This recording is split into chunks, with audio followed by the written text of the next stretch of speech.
Okay, if you guys have this ESS712 Sharp washing machine, 7 kg one, and then you get a E9 error, which when you turn it on and it just runs and then it just spins and then it comes out the error and a buzzing sound.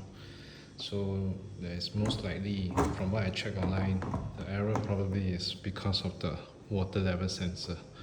So most likely you probably need to change the water level sensor, but anyway, what I did was to check. So you unscrew here, unscrew this one, and just remove the back. Okay, and then this is the water level sensor. Of course, make sure you turn the power off. What I saw was the cables were detached. Now I already done the fixing, so I'm just showing. I saw the wires were broken. Then now I tape it and then I just redo all the wiring. I cut it out and then I just connect it and then reconnect again.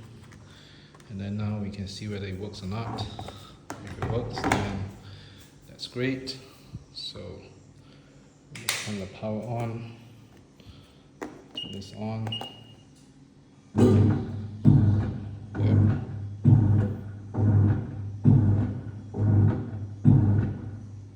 Yeah, see, now it works. Now it's not running because I have not connected the water, but it's running already.